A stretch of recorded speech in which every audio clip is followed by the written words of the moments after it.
Fala galera, tô aqui para apresentar para vocês a Tudo em Neon, que é um estúdio especialista em reproduzir logotipos, frases, desenhos e tudo que você imaginar em neon. Eles entregam com agilidade e a eficiência que você precisa para decorar e iluminar todos os espaços que você desejar. É só ver aí no estúdio do Planetinha como ficou bonito o nosso logo estampado aí entre eu e o Humberto. Vai lá no Instagram deles, Tudo em Neon, para conferir que você vai pirar. Olá, senhoras e senhores, sejam muito bem-vindos ao Planeta Podcast. Estamos aqui com mais um episódio espetacular e você deve estar estranhando a falta do meu barbudo favorito. Ele teve problemas pessoais hoje e não deverá vir, tá certo?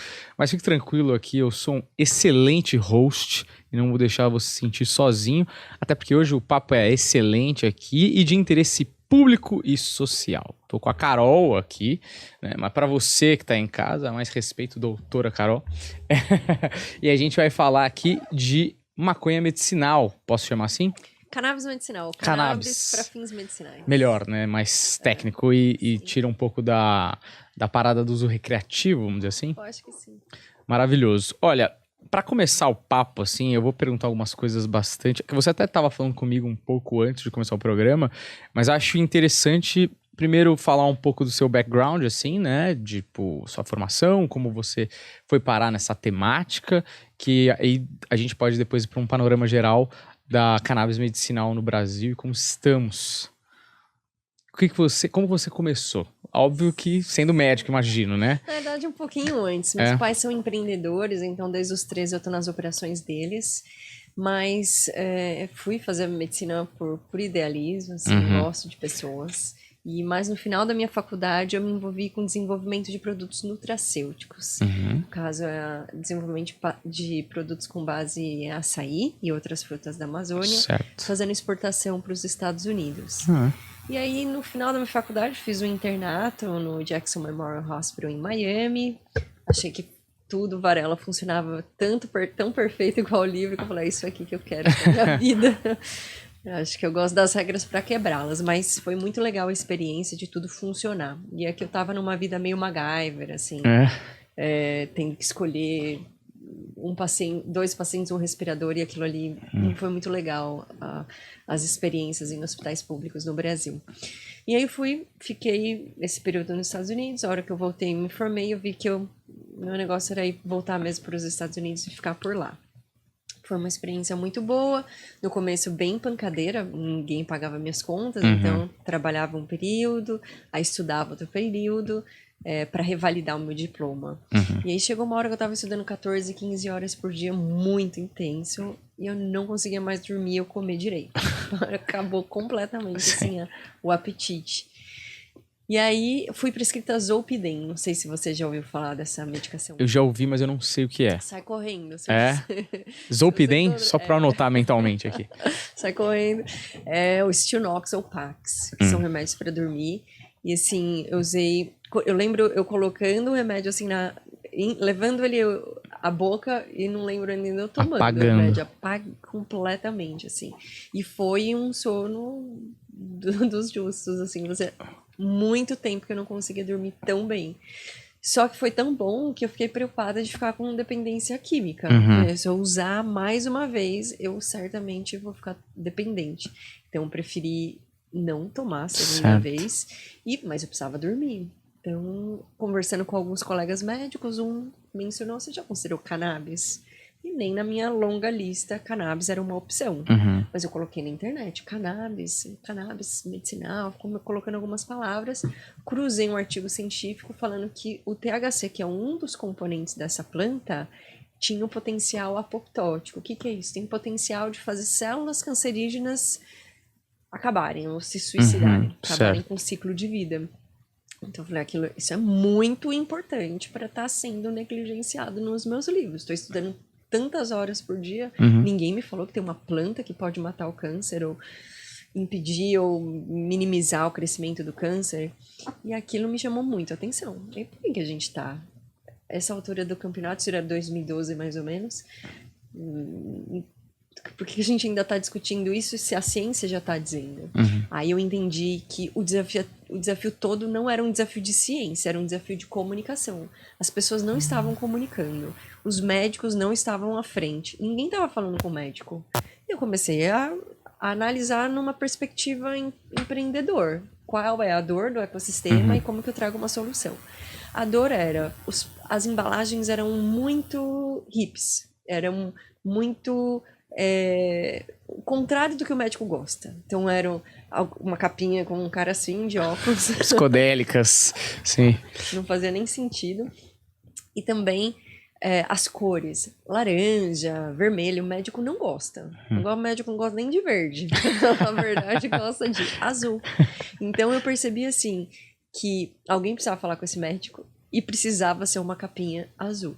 Então, não precisava ser o Washington Olivetti, precisava ter 2 neurônios e uma paleta de cor azul. E aí era o que eu tinha. E coincidências do universo... o médico gosta de ser comunicado por um médico. Então, no caso, eu era médica. Então, eu falei assim, tá, então vou fazer isso acontecer. Mas não tinha ideia de branding e marketing. Zero. Mas eu entendi que a capinha estava errada. E a comunicação precisava ser feita de uma forma muito específica. Eu fui atrás, comecei a estudar comunicação, marketing, como faz um branding apropriado, como fazer uma pesquisa de mercado. E descobri que médico gosta de Nespresso, Apple e Hermès. Excelente combinação. Foi o final de longas semanas de pesquisa varela nesse assunto. Falei, bom, se é isso, vamos fazer a Apple da cannabis. Fazer uma capinha legal, um high-end branding. Eu tava morando em Nova York, fiquei em Nova York um período de 7 anos. Um desses anos fiquei em Miami e mudei para Los Angeles para fazer esse projeto acontecer. Então eu entendi que a comunicação médica era feita por um médico e preferencialmente dentro de um consultório. Aí quando eu trouxe essa ideia para as pessoas, todo mundo falou, mas isso é loucura. Não faça isso, como assim? Você vai acabar com a sua carreira. Mas eu vi que a indústria farmacêutica já fazia isso muito bem feitinho. Então, peguei, desenvolvi esse produto com uma equipe, virou eram 2 unidades. Uma que era uma associação, porque nessa época ainda não podia fazer efetivamente uma empresa de cannabis, isso é 2015 em Los Angeles. Certo. E uma empresa de chocolate, porque era um piloto. Então, virou uma trufa nutracêutica, com vários componentes curados, orgânicos, sem glúten, sem derivados do leite, sem componentes industrializados. Peguei esse pacote, essa comunicação médica e comecei a fazer visitação médica. E ninguém fazia isso na época, então a gente acabou ganhando de WO, entendemos que a comunicação médica era o pulo do gato, e a gente começou a fazer igual os representantes de laboratório, só que com cannabis ao invés de ser... Tipo, pra quem não sabe, né? Tipo, por exemplo, eu, que sou um grande ignorante, aquele filme Amor e Outras Drogas. Você já assistiu esse filme? Não. É com a Anne Hathaway e com o Jake Gyllenhaal. E ele é um representante comercial, acho que da Pfizer. E ele começa a vender Viagra. No filme é isso, mas assim... Sim. É que eu nunca... Na minha cabeça, por exemplo, eu nunca soube, antes de ver esse filme, que tinha alguém indo pro médico falando, esse remédio aqui é bacana, ou talvez seja interessante você receitar e tal. É mais ou menos isso, né? Muito isso. É colocar mesmo uma caixinha debaixo do braço, bater lá e falar, olha, cannabis é uma opção terapêutica. E a pessoa fica, como assim? Né? Sempre tinha uma reação inicial. E aí, deu muito certo. Eu comecei a fazer consultoria depois desse projeto. O investidor não queria mais para o Brasil, porque essa era a minha intenção inicial, fazer um piloto com comestível e depois fazer um óleo e produtos. Eu gosto de fazer desenvolvimento de produto, mas aí não quiseram vir, comecei a fazer consultoria, fiz consultoria para 2 empresas grandes, uma delas chama Charlotte's Web, que é uma das maiores marcas, que mudou assim o conceito do que é cannabis, porque eles fizeram, eles fizeram parte de um documentário da CNN com o Sanjay Gupta, e espalhou essa história das mães. E isso causou, essa menina Charlotte, causou a primeira migração de saúde do planeta Terra. Então, eram centenas de famílias se mudando para o Colorado para fazer o uso dessa terapia inspirado pela história da menina Charlotte. Só pra... Essa menina Charlotte é o caso de... Não é epilepsia, né? Tá. Ela tinha 30, 40 crises convulsivas por dia. É uma história linda. Para quem tiver interesse, CNN chama Weed, esse filme. Documentário, né? Tipo um documentário. Deve estar na 5ª ou 6ª edição agora. Ah, são várias... A história dessa menina transformadora. Infelizmente, perdemos ela durante a Covid. Mas ela estava, assim, indo pra escola, ela estava se desenvolvendo muito bem. E foi muito transformador, assim, ver toda a jornada dela. E ela inspirou as mães aqui no Brasil. E algumas empresas tinham interesse de vir para cá, fui contratada para fazer essa internacionalização, tropicalização. E fazer a visitação médica aqui no Brasil também. E comecei a trabalhar com educação médica. Então, quando eu voltei, eu continuava fazendo part-time, essa orientação técnica, né, para algumas entidades. E, no paralelo, abri uma empresa de educação e a minha clínica. A gente faz um programa terapêutico na clínica. Por que não uma consulta? Porque é extremamente personalizado, Varela. Isso é muito importante as pessoas saberem. Só a prescrição, às vezes, não é suficiente. Tem que ter alguém ali apoiando esse paciente para achar qual que é a dose certa, qual que é a hora do dia que eu tomo. Tem efeitos colaterais, é uma planta. E aí, depois que eu vi, a equipe da senadora Mara Gabrilli, em algum momento, me procurou. Ela estava liderando a SUG 6 no Senado. Eu comecei a trabalhar com advocacy. Depois, o deputado Luciano Dutti e o ministro Paulo Teixeira me chamaram para compor algumas mesas em audiências públicas na Câmara dos Deputados, com PL 399. E eu vi, Varela, assim, Cláudia Zambelli e Freixo dando as mãos. Eu sei que... Nem eu sabia disso. Mas antes ou depois deles, tô brincando. Sei lá, eu nunca esperava ver essa cena. Sim. É uma cena que até hoje eu não acredito que eu vi. Mas eu vi que era suprapartidário. É saúde, gente. Perfeito. Todas as famílias têm alguém ou conhecem alguém que podem se beneficiar pela cannabis. E as pessoas estão sofrendo à toa, no final das contas. Então eu entendi que meu lugar no advocacy era eu impactar muito mais fazendo advocacy e educação do que se eu tivesse só única e exclusivamente fazendo consultoria para empresas ou fechada no meu consultório. Então, eu atendo, mas a minha agenda está bem cheia assim, nos próximos meses, porque eu entendi que se eu dou um suporte na parte do advocacy, da educação, a gente atinge mais pessoas. E aí, mais recentemente, em 2019, o deputado Caio França também me chamou para compor uma mesa e trabalhar nesse projeto com ele, né, do acesso a cannabis para fins medicinais pelo SUS. E mais recentemente o governador Tarcísio sancionou essa lei, então num ato extremamente revolucionário do estado de São Paulo, sendo o primeiro lugar do mundo a fazer distribuição gratuita de cannabis por meio do seu sistema público de saúde. Só uma coisa assim, pra deixar mais claro, e cara, eu tenho muitas perguntas assim pra fazer, porque eu acho realmente um tema importante e muito interessante. Você fala de advocacy, eu imagino que seja uma espécie de consultoria, isso, pra você embasar os estudos que vão acabar, a finalidade é se tornarem leis, é isso, mais ou menos? O advocacy é uma palavra, é um eufemismo pra lobby. Tá. Como não pode fazer lobby no Brasil. Entendi. Então talvez as perguntas tenham sido péssimas, né? Porque eu tô jogando contra. Mas agora aqui. Já me expôs aqui. Não, mas sabe o que eu acho? Mas é isso. Mas eu acho é o lobby do bem. Exato. E eu acho que o lobby deveria ser esse, assim. Você vai ter de qualquer forma. Nem que seja... Por exemplo, quando o Lincoln vai abolir a escravidão, ele meio que faz um lobby também, mas é por uma boa causa, não era por uma causa própria, né? Eu sei, Varela, mas as pessoas entendem lobby sempre como algo demoníaco. Claro, né? Que é o Brasil, né? Então, o Brasil, quando você ouve lobby, geralmente é porque é um caso de corrupção que chegou no seu ouvido por causa disso, né? Mas eu acho importantíssimo, assim. E eu acho, assim, primeiro...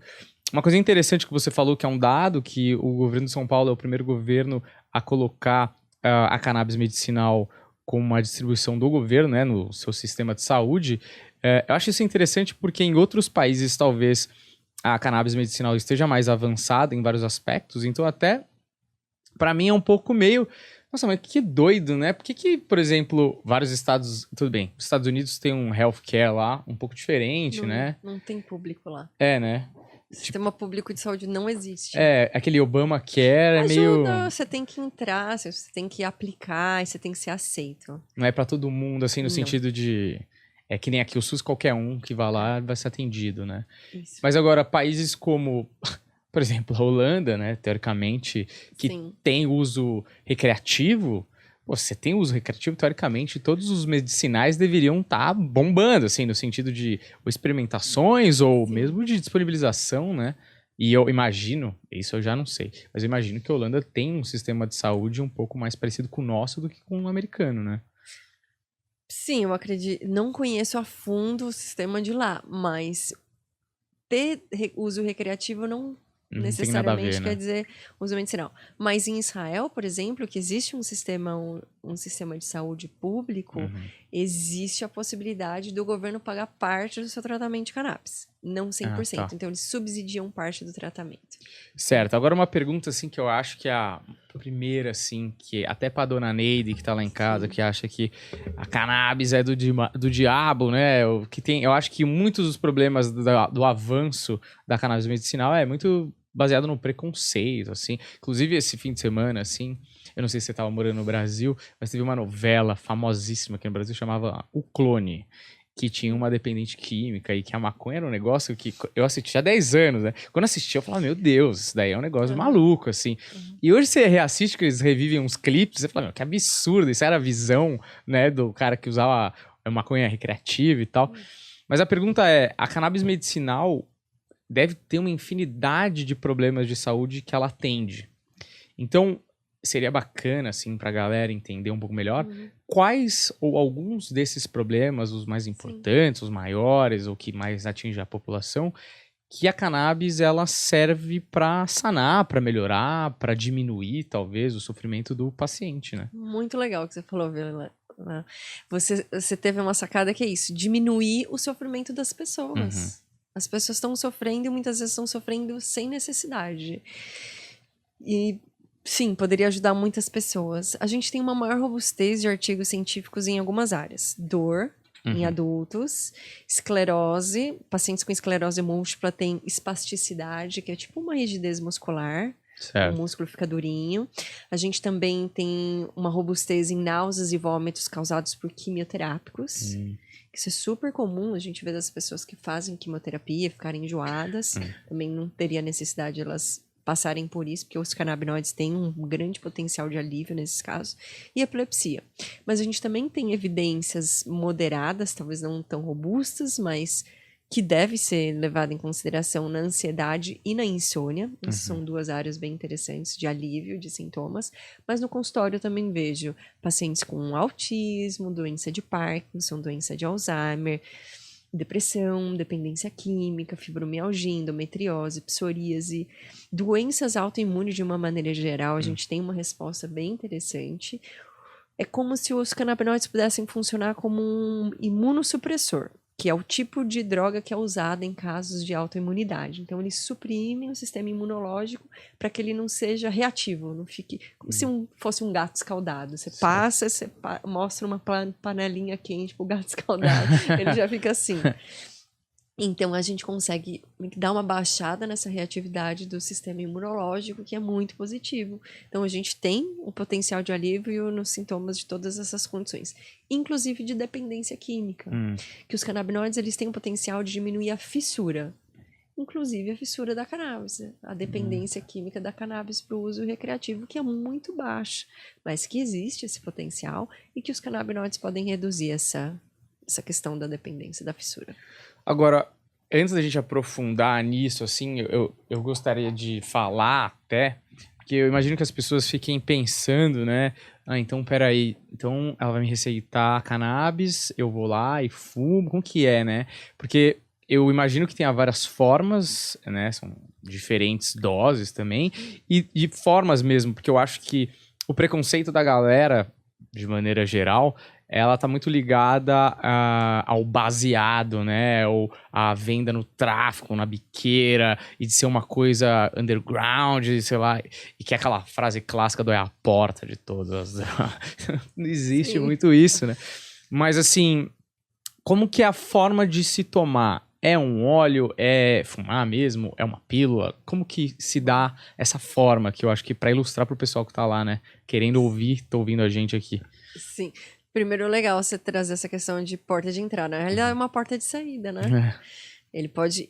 inclusive de vícios como açúcar ou algum vício de alimentação, porque tem canabinoides que diminuem o apetite. Certo. Tem alguns que aumentam, o THC pode aumentar, o CBD tem a tendência a diminuir o apetite das pessoas.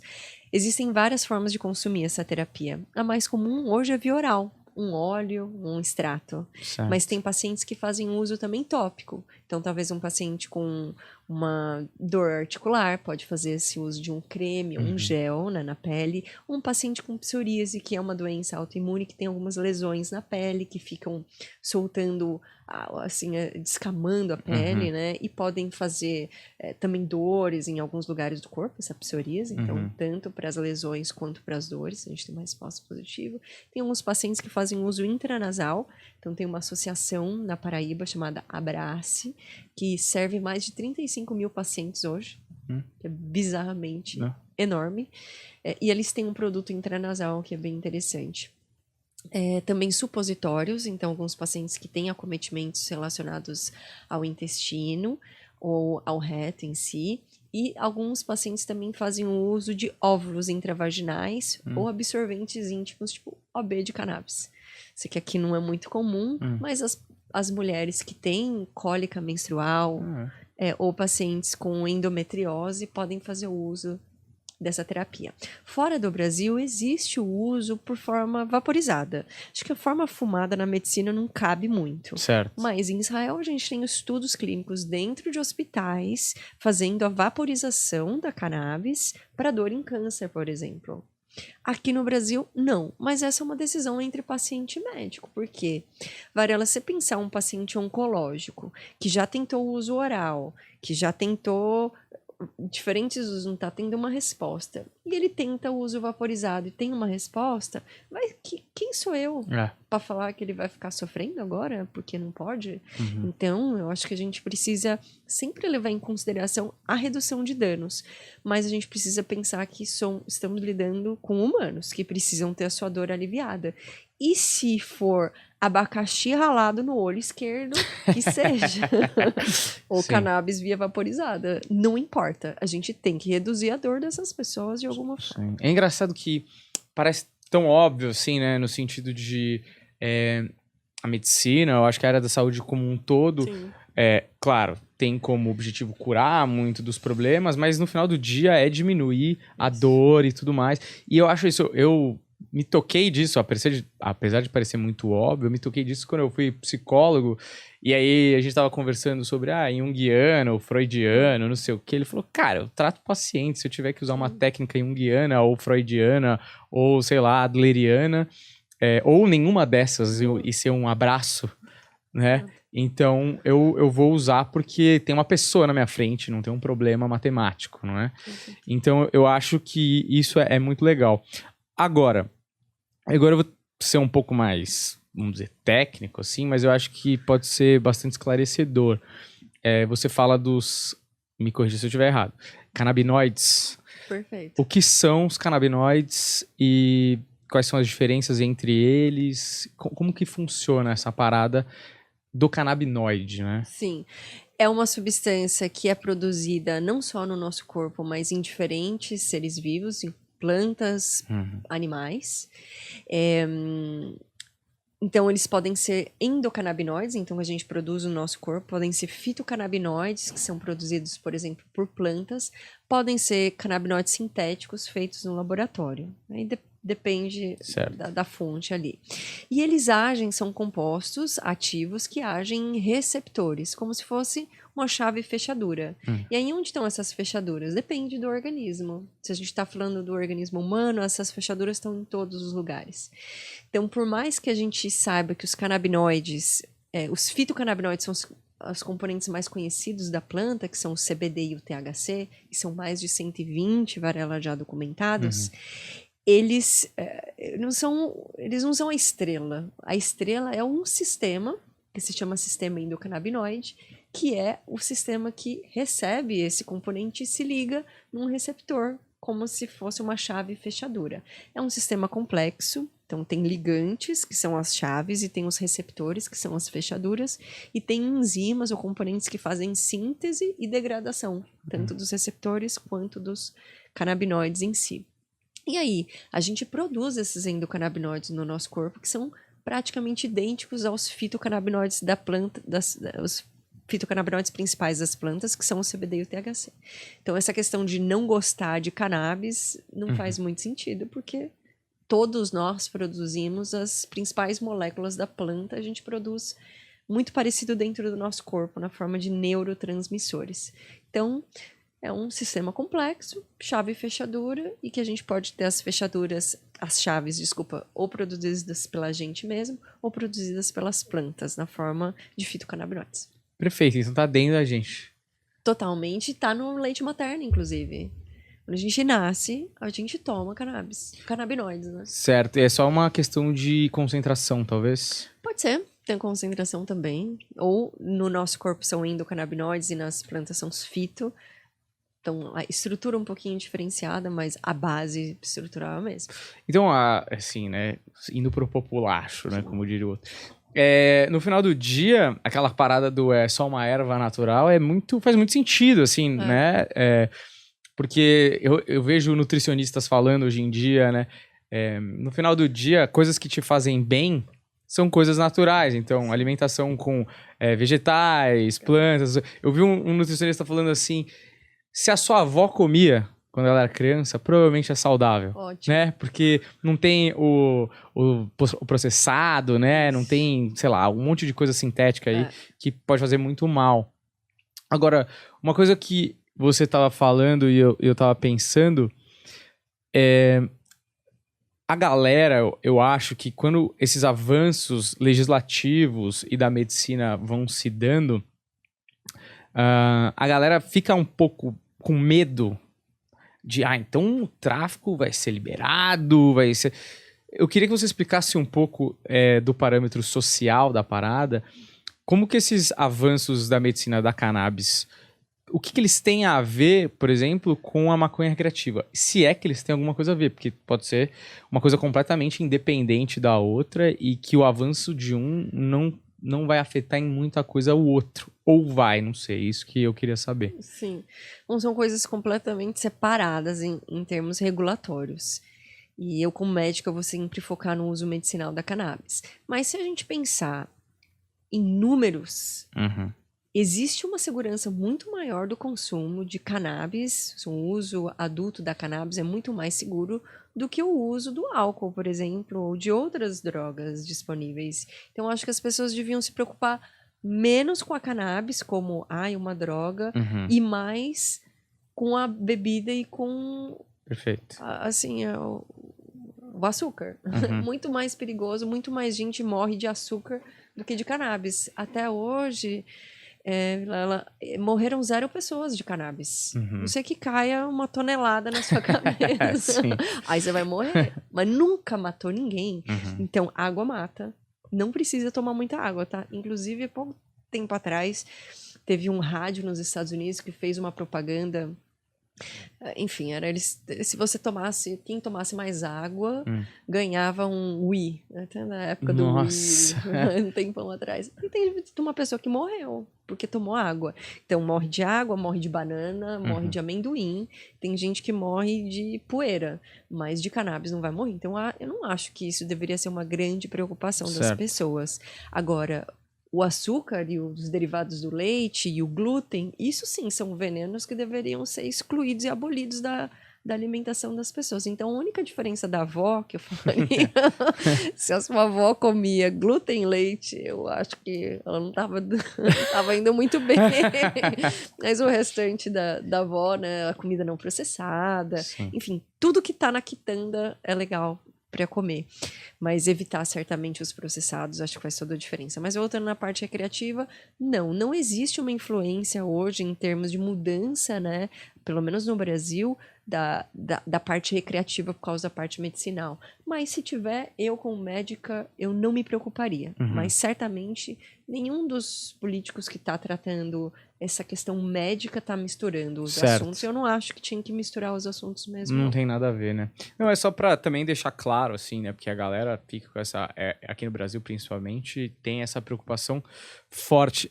Agora, esses medicamentos... é claro que alguém vai ter que estar plantando para você colocar esses medicamentos à venda e tudo mais.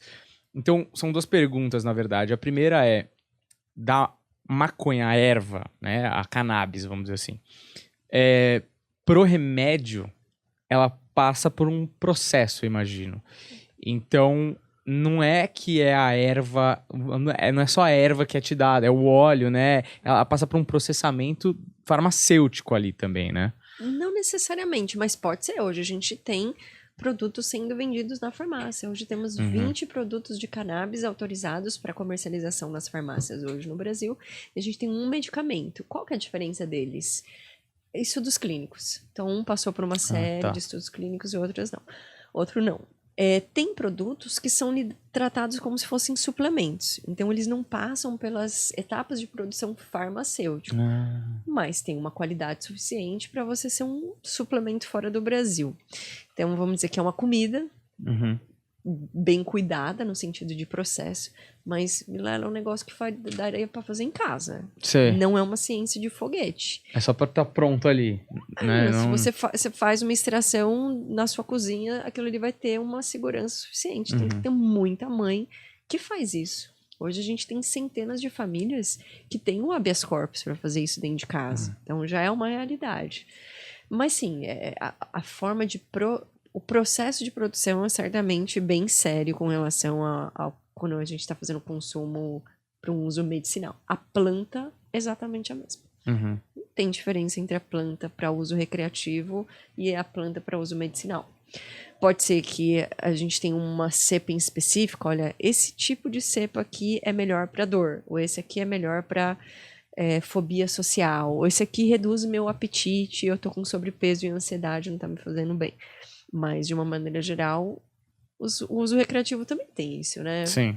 Vou usar isso aqui, eu falo mais, ou é mais legal pra você sair, ou é mais legal pra namorar, ou é mais legal pra ver um filme. Ver isso o pôr do sol, né? Também. E em relação, eu não sei se já tem isso uma parada definida e tal, porque lá nos Estados Unidos eu vi, por exemplo, o Snoop Dogg falando dele investir na produção mesmo, eu acho até, porque é uma parada que, como a gente tá falando aqui, é o futuro inevitável da parada. Então, é um investimento, em termos financeiros, aparentemente muito lucrativo, pelo menos a médio prazo aí, aparentemente. Aqui no Brasil, qualquer um vai poder, sei lá, ter uma fazenda que produza para as farmacêuticas, ou só a farmacêutica pode ter, ou isso vai ter uma parada, sei lá, só as fazendas, nem sei o que eu tô inventando, tá? Mas só se fosse as fazendas do governo, né? Porque tem lugares, por exemplo, a Suécia, que só o governo pode vender álcool, por exemplo, né? Uma loja do governo. Então, aqui tô pensando até numa parada mais pra frente. Mas tem já um modelo ou ainda não? Ainda não, porque não existe um marco regulatório da cannabis hoje no Brasil. Existe a possibilidade de importação para venda, até do material cru, assim. A gente consegue fazer a diluição e um invase hoje no Brasil. Então, não é possível cultivo. A não ser que exista um remédio legal. Então, por exemplo, algumas associações hoje, por meio de estratégias legais, eles conseguem fazer o cultivo no Brasil. Mas essas farmacêuticas, elas não, por enquanto, não pode. Não. E a gente tem hoje 2 cantores brasileiros, o Marcelo D2 e o Derek Green, do Sepultura, que fazem investimentos, ou estão envolvidos com cultivo fora do Brasil, porque aqui eles não conseguem fazer isso. Ah, tá. Então tudo isso, todos os medicamentos que a gente vê, só pra ver se eu entendi, todos os medicamentos que a gente vê na farmácia que tem a ver com a cannabis são de matéria-prima importada. Exato. Cara, que doideira 100%. Isso. O que faz nenhum sentido, Não né? faz nenhum sentido. A gente tem, assim, um lugar perfeito para o cultivo. A temperatura e a quantidade de umidade. Você vai no Paraguai, isso é feito ao ar livre para um uso recreativo e legal. Então, imagina o que seria isso realmente para fazer algo medicinal bem estruturado. Mas a gente não consegue se aproveitar disso. E é doido, né? Porque, na minha cabeça, pelo menos, eu acho que tem aí um mercado.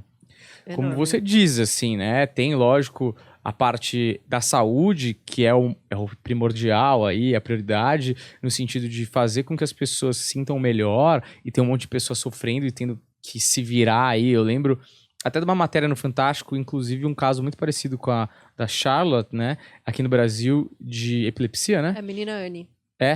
Menina Anne. E a mãe, assim, tendo que se virar em 1000 no judiciário pra conseguir um remédio. É brincadeira, né? É uma palhaçada aquilo. Mas não precisa mais disso hoje, tá? O acesso é muito fácil hoje. A gente pode fazer o acesso por meio das farmácias. Então, tem um monte de farmácia. Vai aqui na farmácia, na esquina, hoje tem sem cannabis. Receita. Tem a receita. Receita ou amarelo ou azul, que são receitas controladas, mas você tá com a receita, você pega na hora hoje. A cannabis no Brasil. Dá para importar. Aí tem algumas questões de possibilidades de produto, enfim, opções, né, de produto. Porque tem uma qualidade maior, não necessariamente? Tem uma variabilidade maior. Eu diria que a maioria dos produtos da farmácia, a gente consegue ter produtos de melhor qualidade importados. Por quê? A maioria que tá ali são produtos isolados. Tipo, só o CBD. E não é a melhor forma de se consumir a cannabis. Nem a forma mais segura de se consumir também. Então, quando a gente tem produtos da planta inteira, com todos os seus componentes, a gente tem uma melhor efetividade. Então, a gente precisa de menos produto, a gente tem menos efeitos colaterais. Você tá usando menos produtos, tem menos efeitos colaterais. Então, tem uma resposta melhor quando a gente consome essa planta inteira. Mas para você ter um produto farmacêutico, é muito difícil de você conseguir aprovar quando tem muitos componentes ali dentro.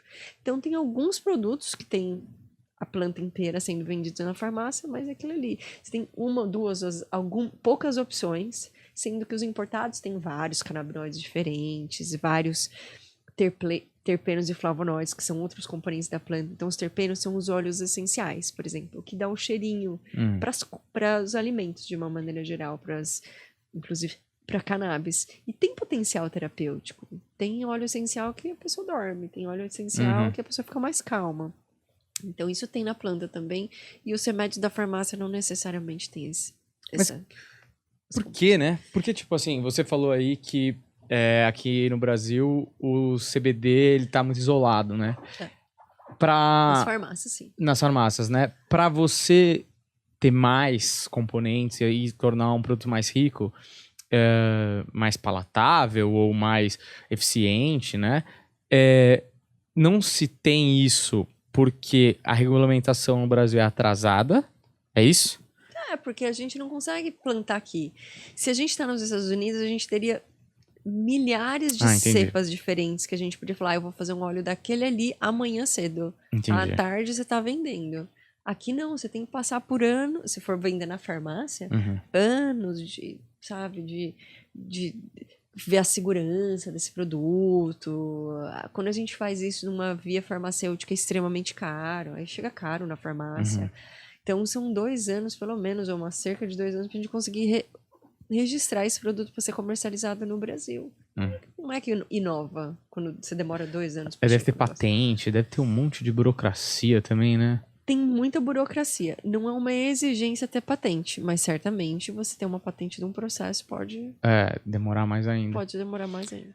Antes da gente começar a gravar, você estava falando uma coisa que eu acho interessante, assim, que é um panorama geral, social até, de como a cannabis medicinal, ela caminhou aí nos últimos 40 anos, pelo que eu saiba, até chegar onde estamos chegando agora, assim, parece que agora engrenou.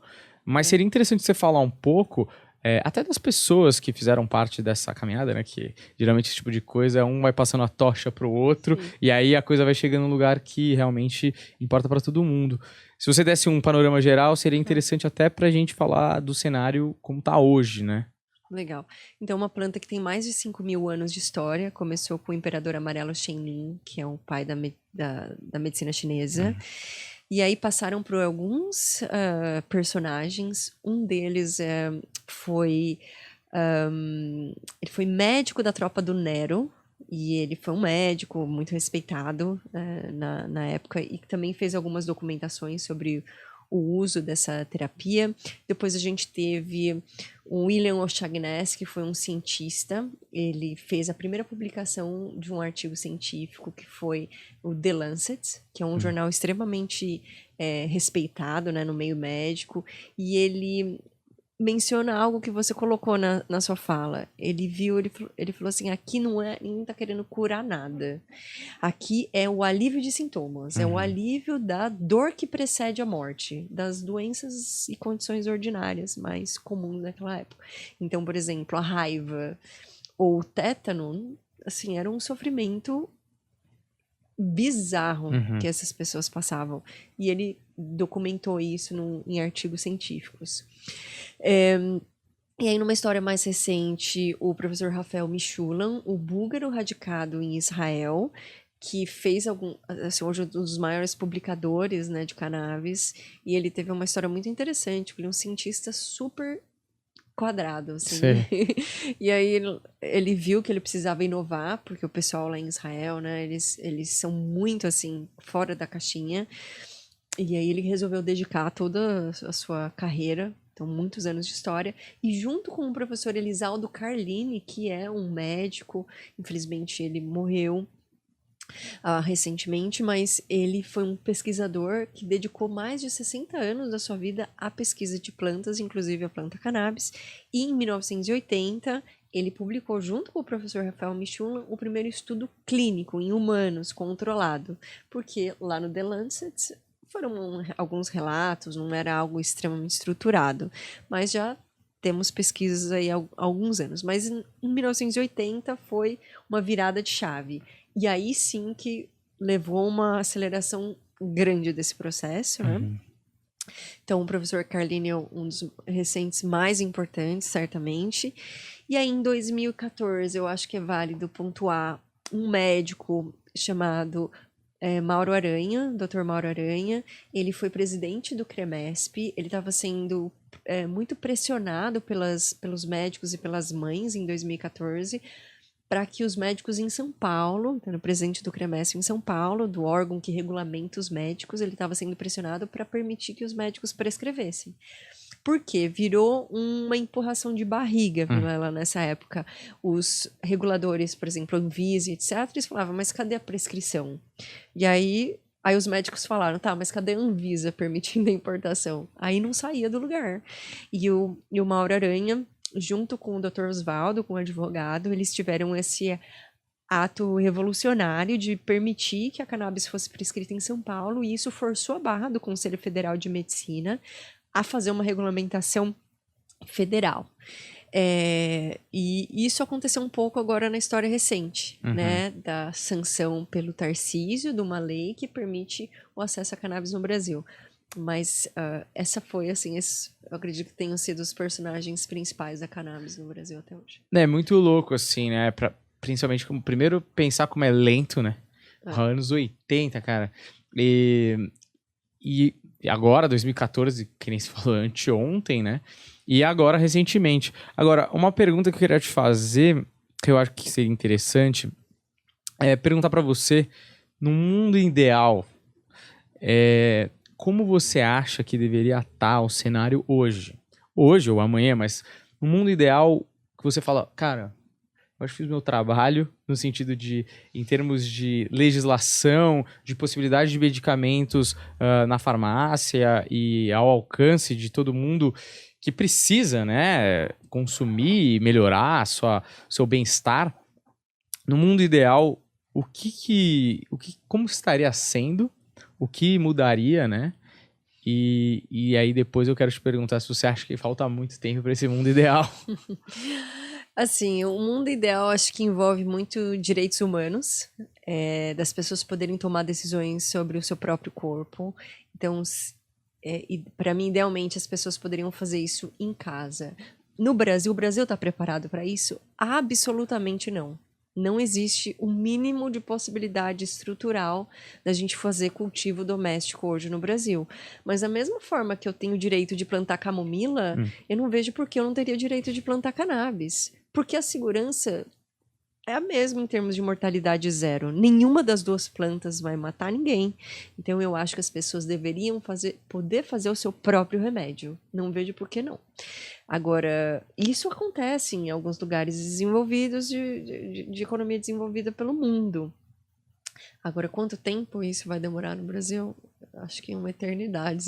15 anos, 20 anos, eu não sei. Eu não sei porquê. Eu acho que a gente precisaria ter uma estrutura que permitisse um mínimo de controle, porque vai virar bagunça no Brasil. Não vira bagunça em Israel, não vira bagunça no Canadá e não vira bagunça em Madrid, que você estava mencionando, né? Na Espanha. Funciona lá. Porque assim, a diferença de um CEP me impossibilitaria de fazer isso em casa. Não faz sentido. Por que o ser humano lá na Espanha pode e eu não posso?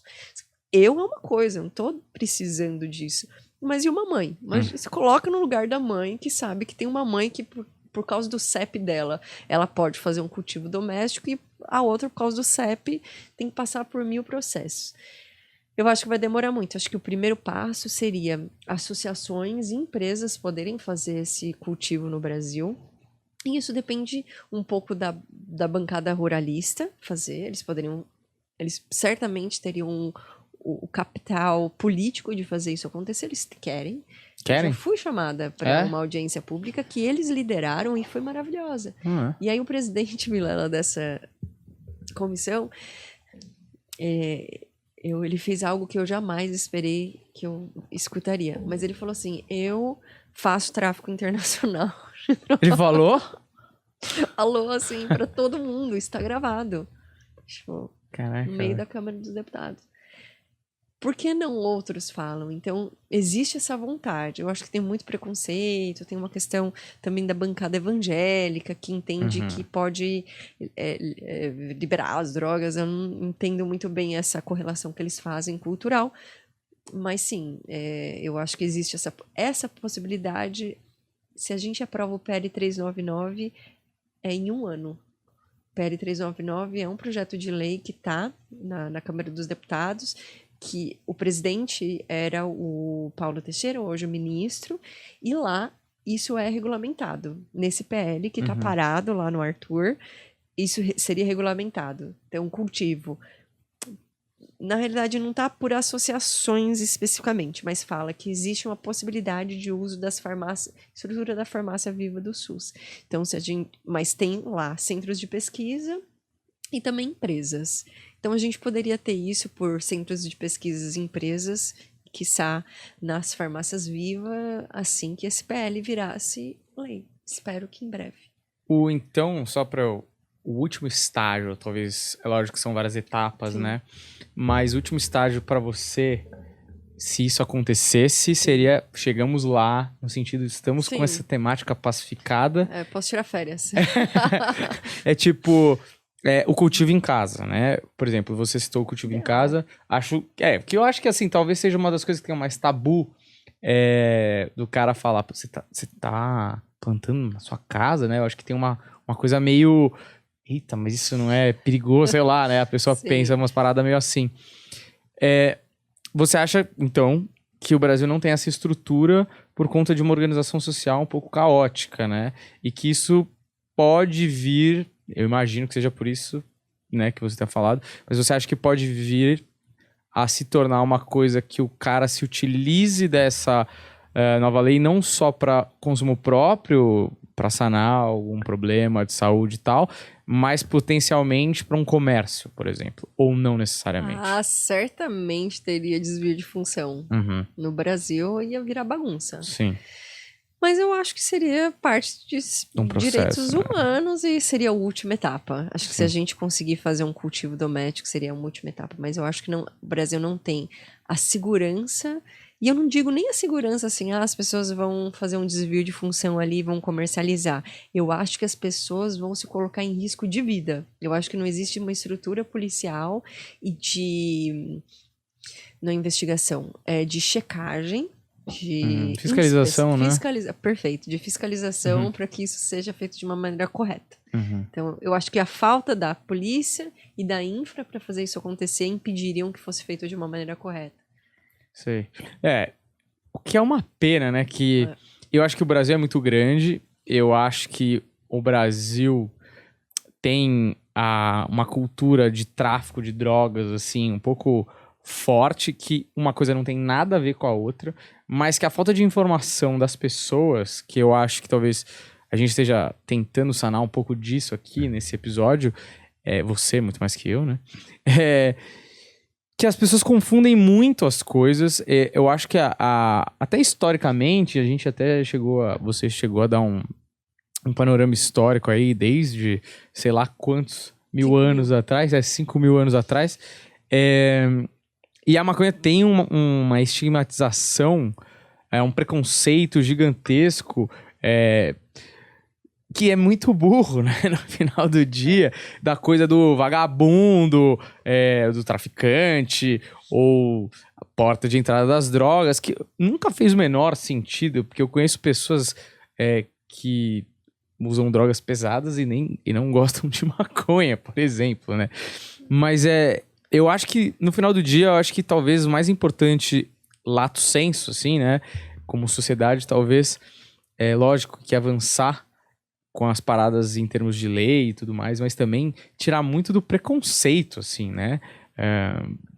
Assim, eu lembro de muitas orientações na escola, assim, totalmente contra, ou políticas até americanas, na época, acho que do Reagan, assim, né? Total. Muita guerra às drogas, assim, que eu acho que eles tomaram uma lavada, mas apanharam pra caramba. Mas, assim, toda essa cultura dos anos 50 até acho que depois de Woodstock ainda teve uma repressão ainda maior, né? Porque é um movimento pendular. Mas, assim, tudo isso culminou agora numa parada. Tá bom, a gente tá conversando muito, mas vamos botar a bola no chão e ciência. Isso aqui resolve ou não resolve? E eu acho que a abertura para esse debate, não só em lugares elitizados, né? De medicina, médicos que sabem muito o que estão falando, mas para que essa informação dos médicos comece a chegar na população e já não se veja mais como um bicho de 7 cabeças. Você sente isso nas pessoas que vão te procurar? Ou as pessoas que vão te procurar chegam ainda meio com o pé atrás, sabe? Sim, boa. As pessoas já vêm muito determinadas quando elas chegam a mim. Eu sou muito fim de linha. No sentido, já passou por todo o Sírio e o Einstein antes de chegar todas no as meu áreas. consultório, HC, o Hospital das Clínicas, enfim. Então, eu acabo sendo a última esperança ali, já tentou de tudo. E assim, Darwin não precisava estar tão envolvido nisso, né? Uhum. Survival of the fittest. A gente podia já saber que a ciência funciona e aquilo ali está disponível. E só fazendo um gancho com relação a essa questão da guerra contra as drogas, não foi só lavada, mas eu adorei essa. Perdeu de lavada. Total, mas é muito isso. É a guerra mais perdida do planeta Terra. E foi uma guerra que começou por questões assim, financeiras e de raça e com uma base racial muito forte, e o pessoal continuou lutando sem questionar por que estava sendo feita a guerra. E muito dinheiro, né? Lá nos Estados Unidos, muito relacionada aos presídios, né? Uma indústria bélica ridiculamente enorme. Mas sim, essa é a base. Então, hoje o preconceito está diminuindo, acho que a gente perceber que existe ciência. E logo no começo, Vilela, eu entendi que esse é um desafio de comunicação. Não era um desafio de ciência, porque se desde 1980, a gente desde 5.000 anos atrás, gente, muito tempo sem matar ninguém. Só de não matar ninguém, acho que já devia ser um bom indicativo. Agora já chegou a hora que não precisa mais. E trouxe essa questão de Darwin, porque o preconceito está matando. Hoje o preconceito mata, é um caso, as pessoas estão sofrendo à toa. Ah, mas eu tenho preconceito. Então fica sofrendo. Essa é a sua escolha. Esse que é uma escolha, cada um pode escolher, mas é uma lavagem cerebral. Acho que se a gente entender que todos nós, a maioria de nós, a gente foi lavado cerebralmente, de que quem usa cannabis é o cara que vai ficar dependente, jogado no sofá, que é um pouco do que eu recebi assim na minha adolescência. E quando um médico me passou essa informação, eu falei, gente, essa pessoa é uma das pessoas mais inteligentes que eu conheço até hoje na minha vida. Tá falando de cannabis, deu um bug, assim. Deixa eu ver o que é isso. E eu fui atrás. Então, acho que todo mundo não precisa acreditar em mim ou em você. Pega e vai atrás. faz, porque tá na farmácia. Não existe a possibilidade de estar na farmácia se não existe segurança e efetividade. Então, acho que a gente tem que trazer mais educação para as pessoas e espalhar essa palavra. Fala com as pessoas do churrasco, fala com o tio do churrasco. Fala com a pessoa do Uber, da padaria. Olha, você tá sabendo? Tem alguém com autismo. Olha, você tá sabendo que o óleo rico em canabinoides pode ser uma opção terapêutica? Não, fica criança tomando anfetamina. Não sei se você tá sabendo, Vilela.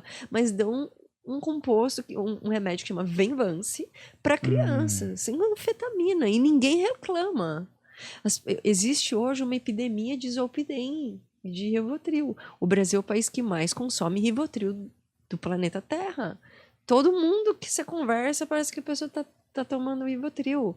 Então, o Brasil é o país que tem mais ansiosos e o quinto em depressão. Então, isso só de existir uma epidemia de Zolpidem e Rivotril já deveria ser base suficiente para a gente tirar esse preconceito. Por que ninguém tem preconceito de usar Rivotril ou Zolpidem? Qual que é a base? Agora, o açúcar mata mais, a inflamação causada por alimentos e levando a doenças crônicas mata mais, o álcool mata mais. Então, acho que agora é só usar a lógica e o bom senso, não precisa nem ser gênio, é só ligar o Lé com Cré e entender que se a Anvisa permitiu que um produto fosse vendido na farmácia, é porque mais do que passou a quantidade de evidências científicas que a gente precisava, né, tem mãos para isso acontecer, certamente. Gostei muito dessa resposta. Essa resposta foi muito boa, porque a gente chegou num momento aqui que... Duas coisas. Uma que eu gostei de uma parada que é o seguinte, aquela parada que você entendeu da comunicação o cara vendia num saco laranja lá, por exemplo. Eu acho que isso remete ao... Você falou, o médico não gosta de nada laranja. Não. Mas eu acho que o cara, por exemplo, o meu pai não é médico, mas ele é engenheiro, ele também, se vê um produto laranja com um cara assim, ele vai falar, isso aqui não é pra mim, entendeu? Isso eu acho que tá muito na parada do cara recebe um negócio lá e fala que isso aqui foi um moleque na garagem que fez, não foi uma indústria, não foi uma parada séria, vamos dizer assim. Então, isso eu acho uma coisa que é perfeito, assim. Eu acho que você tem que colocar a cannabis medicinal num lugar igual a assim, ou melhor até, a uma aspirina, né? Tipo assim, isso aqui tá pra resolver um problema e... Enfim, eu não fico pensando na aspirina, tipo, será que isso vai... Meu, tá tirando minha dor de cabeça, me dá esse negócio rápido, né? Agora, a outra parte que eu queria entrar, que eu acho que é importantíssimo falar. Eu vou citar um exemplo, e aí você pode se aprofundar, e talvez se você achar interessante se aprofundar em mais, acho que é muito legal de explicar. Então, por exemplo, você falou duas coisas. Uma, que a cannabis medicinal pode ajudar uma pessoa com autismo. Muitas mães têm filhos com autismo e imagino que querem o melhor possível para os filhos dela. Então, primeiro, o que assim, especificamente a cannabis medicinal ajuda nesse caso? Eu vou fazer só essa pergunta, depois eu faço a outra, senão a gente vai se embaranar. Tem, assim, hoje 59 crianças pelo CDC americano, pelo órgão americano, estão dentro do espectro autista. É muita criança com autismo. E onde a gente vê melhora? Inclusive tem um estudo científico feito pelo professor Rafael Michulan com 188 crianças fazendo uso de cannabis em forma de óleo, não era só CBD, e teve respostas assim impressionantes, Vilela. Mas o que eles mais observaram? Redução da agressividade, melhora das inquietudes, melhora da qualidade do sono, melhora das estereotipias. Então, algumas dessas crianças rodam objetos, algumas dessas crianças ficam andando na pontinha do pé, porque existe uma dificuldade de processamento sensorial dessas crianças. Então, a roupinha às vezes incomoda para vestir, às vezes a textura do sofá pode incomodar essas crianças. Isso melhora também, tem o potencial de melhorar. E existe um outro potencial que é muito interessante, que é a seletividade alimentar.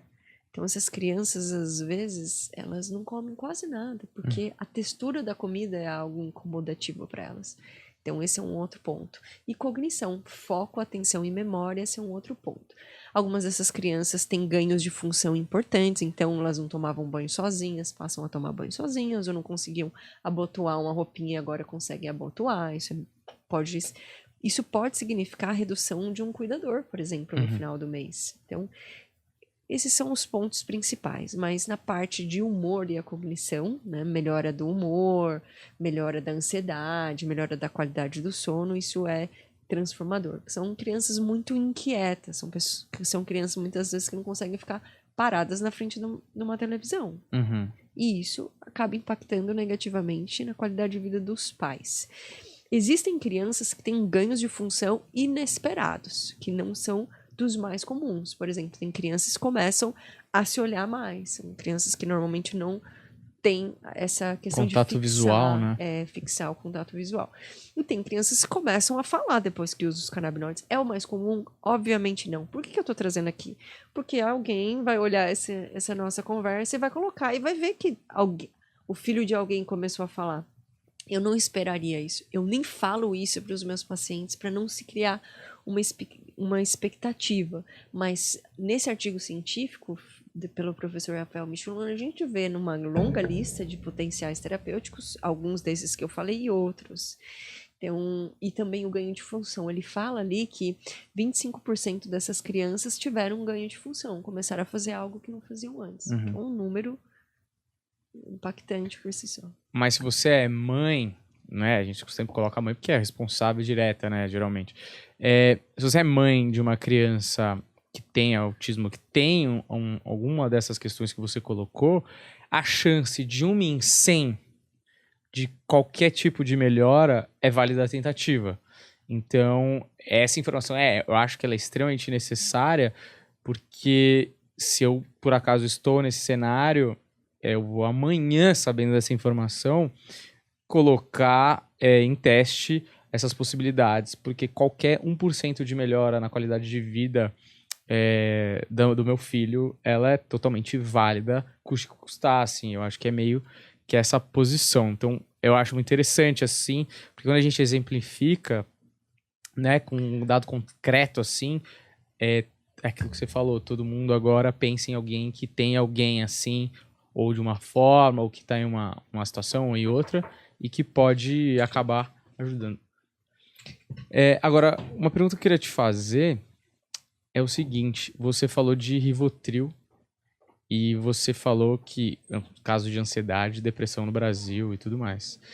Eu queria saber, e aí colocar mais ou menos uma balança, quanto que a cannabis medicinal, ela pode, entre aspas, assim, vou dar uma de Bela Gil, substituir o remédio, quanto eficaz ela é em comparação ao remédio, e aí pro outro lado, em questões de efeitos colaterais mesmo, quais são os de um, quais são os do outro, para também se colocar na balança, depois de um determinado tempo de uso, falar, esse aqui tem tantos danos, problemas colaterais e esse aqui tem tantos, se é que tem algum, né? Pra gente ter um panorama geral do uso da cannabis com o uso de um remédio sintético direto da farmacêutica, vamos dizer assim. Tá, então, se o Rivotril poderia ser um substituto para os... Ao contrário, se né? a cannabis pode ser um substituto para o Rivotril e quais os efeitos colaterais? Isso. Poderia fazer uma substituição, depende de cada caso, isso precisaria de um médico avaliar, mas existe o potencial da gente fazer a substituição do Rivotril. O cannabis é muito mais segura e existe uma efetividade em algumas condições. Então, a gente tem evidências moderadas do uso dos canabinoides para ansiedade. E isso num livrinho do próprio Conselho Federal de Medicina, que fala que a gente tem evidências moderadas tanto para distúrbios do sono quanto para ansiedade. Eles mencionam fobia social, que é bem interessante, né? Pessoas que têm dificuldade de falar em público podem fazer o uso dos canabinoides para melhorar a sua qualidade de vida. E efeitos colaterais, eles existem. É uma planta terapêutica, mas não é sem efeito colateral. O mais comum, Vilela, é a sonolência. Agora, tem uns pacientes que têm boca seca, tem pacientes que têm redução da pressão arterial, o que pode ser algo muito positivo. Se é um paciente com dor e hipertensão, a gente reduzir a pressão arterial, pode significar a gente reduzir também um medicamento no final do mês, ou a quantidade desse medicamento. Também redução dependendo dos canabinoides, da glicemia, que é o açúcar do sangue. Então, para quem tem diabetes tipo 2, por exemplo, e uma ansiedade, está fazendo uso para ansiedade, e pode talvez reduzir o seu remédio para diabetes, porque ele melhora a ação da insulina no nosso corpo. Então, esses são os mais comuns: tontura, boca seca, hipotensão, sonolência. Tem alguns pacientes que têm ansiedade com o uso de THC, né, que é o componente que dá o barato, né?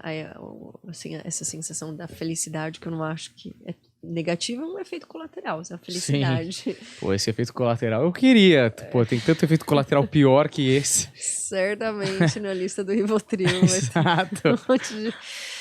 Mas sim, as pessoas têm um pouco de preconceito, eu acho que com a felicidade, como efeito colateral. Acho que eles não estão muito acostumados com essa questão. Que horror, né? É, triste. Perigoso. Nossa, que medo.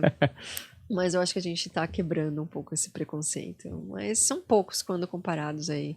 Tem alguns pacientes que têm síndrome do pânico quando usam o THC em excesso também. Que é o pessoal do bolinho, do brigadeironha. Por que vão isso, morrer. Hein? Eu já ouvi falar. o vizinho o amigo do vizinho. Exato. Um primo de um amigo meu, essas férias agora, comeu e ficou em choque. Ouvi dizer, né? Eu não tava, né? Eu estava trabalhando. Mas ele ficou em choque, assim. E eu fiquei pensando, eu falei, nossa, que exagero, né? né? Pensei, né? Quando me contaram. E aí, então é real isso aí, não é um negócio da pessoa ser meio quadradona e... Não, assim, de várias idades. Eu já escutei de várias idades. Inclusive pacientes idosos, assim, fui fazer com filho, fui fazer com um amiguinho, enfim. Um amiguinho, um coleguinha. Com a dona Rose. E passaram mal. Ó, a última coisa que eu queria te perguntar, antes da gente encerrar esse bate-papo maravilhoso, é o seguinte: se você pudesse deixar uma mensagem pra galera que assistiu a gente hoje, que, pô, você tem uma experiência gigantesca aí em elucidar essas questões pra todo mundo, e eu acho, assim, a gente tá num caminho muito bom, assim, muito positivo até, pela essa notícia agora do Tarcísio, e que eu acho que a informação tem sido mais compartilhada mais rapidamente, apesar de um monte de fake news, mas assim, tem ali, a verdade, ela sempre vai ser a verdade, então ela não cai, né? A fake news acaba de um momento ou outro, ela vai acabar caindo. Se você pudesse falar pra galera o que fosse a parada que você acha que é mais importante de saber, tanto para pessoas que precisem, ou que conheçam alguém que precisa, ou que possa ajudar alguma pessoa, acho que assim, você deve saber melhor do que eu o que a galera precisa saber de mais importante, assim, né? Sim. Primeiro dizer que é uma planta segura, e que é uma planta que pode ajudar milhares, pode ajudar metade da população brasileira, considerando a quantidade de pessoas com insônia, com ansiedade, com dor. 37% da população em algum momento vai ter uma dor crônica. Então é uma quantidade absurda de pessoas. Então existe uma efetividade e existe uma segurança do uso dessa terapia. E assim, entendendo que agora as pessoas que estão nos escutando estão sabendo dessa informação, vira meio que uma obrigação moral como ser humano de compartilhar essa informação com as pessoas. E compartilhar mesmo, como a gente estava falando, no churrasco de domingo, no tio do churrasco, no Uber. Espalha essa palavra. Acho que a única coisa, Vilela, que vai realmente fazer uma diferença real é as pessoas falarem sobre isso, sem preconceito, sem um viés de moralidade. Isso é ciência, hardcore science. Tá lá no livrinho do Conselho Federal de Medicina, tá sendo vendido na droga X aqui do lado. Então tá em todo lugar. Não precisa mais, não é bicho-papão, e as pessoas podem ter os seus sintomas aliviados com o uso dessa terapia. Perfeito. E para te encontrar, redes sociais, etc., ou mais informações sobre a temática, o que as pessoas devem procurar aí online? Sim. Ou não, né? Tem as minhas redes no Insta, no YouTube, DRA, Carolina Nossetti, Carolina com C, Nossetti com 2 T's e I no final. Lá eu coloco as informações sobre o assunto, debato esse tema há alguns anos, faz 9 anos que eu tô nessa jornada. E eu respondo meus DMs, demora um pouquinho, mas se tiver alguma dúvida pode colocar por lá que eu respondo. Perfeito. As redes sociais da Carol apareceram aí no Lower Thirds. Então, por favor, acompanhe, também tá na descrição aqui, tá certo? Eu acho que as informações do episódio de hoje são importantíssimos para uma galera aí. Então, se você conhece alguém que esteja aí numa busca de uma melhoria aí da qualidade de vida, ou de evitar uma dor, ou melhorar, né, suas condições mesmo, eu acho que é um bom episódio para se passar, porque eu acho que a gente passou do tempo de preconceitos com isso, com a cannabis, e principalmente com a cannabis medicinal, que hoje está totalmente institucionalizada, né, a gente pode dizer assim, tá bom? Então eu espero que esse episódio atinja o maior número de pessoas e que ajude de alguma forma aí, quem for preciso, não é, Paulo Fonfon? Correto. Então é isso. Muito obrigado para você que assistiu esse episódio. Deixa o like, segue a gente. Até mais. Valeu.